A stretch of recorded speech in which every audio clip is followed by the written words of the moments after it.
Paper boat ഉണ്ടാക്കിക്കാലോ.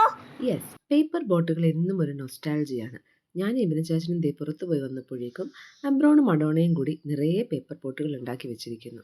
ഇനിയും ഈ paper ബോട്ടുകൾ ഒഴുകുക എന്നുള്ളത് മാത്രമാണ്. അമ്മ റെയിൻകോട്ട് ഇട്ടിട്ട് അബ്രോണിനെ കോട്ടില്ലാതെ ഇറക്കി എന്നുള്ള കമൻസ് നിരോധിച്ചിരിക്കുന്നു. ബിക്കോസ് ഞാൻ ഓൾറെഡി പറഞ്ഞല്ലോ, ഞാൻ ഇവന് ചേച്ചനും പുറത്ത് പോയിട്ട് വന്നത്. ആക്ച്വലി പേപ്പർ ബോട്ടിൻ്റെ ഒരു സെറ്റ് ഓൾറെഡി അവർ ഒഴുക്കി കഴിഞ്ഞു. ഇനി രണ്ടാമത്തെ സെറ്റാണ് ബാക്കിയുള്ളത്. അപ്പോഴേക്കും ഷിബിയാൻ്റെ ഒരു കസിനൊക്കെ വന്ന് അഡോണയും അവരുമായിട്ട് അകത്തേക്ക് കയറി. അപ്പോൾ ദേ വന്ന് പപ്പയ്ക്കാണ് ഇന്ന് പേപ്പർ ബോട്ട് ഒഴുക്കാൻ കുഞ്ഞിൻ്റെ കൂടെ ചാൻസ് കിട്ടിയത്. ഞങ്ങൾ കുറച്ച് മുമ്പോട്ട് പോയിട്ട് അവിടെ ചെറിയ ഒഴുക്കുള്ളൊരു സ്ഥലത്തേക്ക് പേപ്പർ ബോട്ട് ഒഴുക്കാമെന്ന് വെച്ചു. അപ്പോഴേക്കും തുരുതുരാ വണ്ടികളായി. ഈ പോകുന്ന ഓരോ വണ്ടികളെയും ടാറ്റ കാണിച്ച് എബ്രോൺ ബോട്ട് ഒഴുക്കാനുള്ളൊരു സ്ഥലം കണ്ടെത്തി. അധിക ദൂരെയെങ്ങുമല്ല, നമ്മുടെ വീടിൻ്റെ ഫ്രണ്ടിലുള്ള വെള്ളത്തിൽ തന്നെ ബോട്ട് ഒഴുക്കാനായിട്ട് ആൾ തീരുമാനിച്ചു. ബോട്ട് ഒഴുക്കാൻ ചെന്നപ്പോഴാണ് ആ വെള്ളത്തിനകത്ത് ഓൾറെഡി 2 ബോട്ട് കിടപ്പുണ്ട്. അത് നേരത്തെ തന്നെ അഡോണയും അബ്രോണും കൂടി ചേർന്ന് ഒഴുക്കിയതാണ്.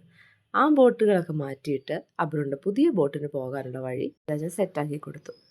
പക്ഷേ അയാൾക്കൊട്ടും തൃപ്തിയായില്ല. അയാൾ വീണ്ടും ബോട്ട് 1 4 തൊട്ടൊഴുകുകയാണ്. കാരണം അബ്രോൺ ഉദ്ദേശിച്ച സ്പീഡിൽ അബ്രോണിൻ്റെ ബോട്ട് പോകുന്നില്ല. അങ്ങനെ പോകുന്ന ബോട്ടൊക്കെ കണ്ട് വളരെ സന്തോഷത്തോടെ നിൽക്കുകയാണ്. ഇതാണ് നമ്മുടെ കുഞ്ഞുങ്ങളുടെ എക്സൈറ്റ്മെൻറ്റ്. ചെറിയ ചെറിയ കാര്യങ്ങൾ മതി നമ്മുടെ കുഞ്ഞുങ്ങളെ ഭയങ്കര ഹാപ്പി ആക്കാനായിട്ട്.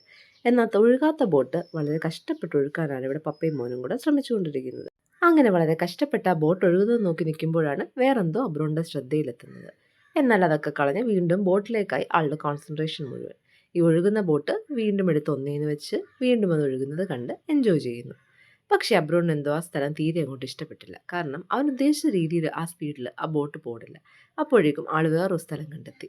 അവിടെ എത്തിയപ്പോൾ ദേ കിടക്കുന്നു നേരത്തെ അബ്രോണും അഡോണയും ഒഴുകിയ വേറെ 2 ബോട്ടുകൾ.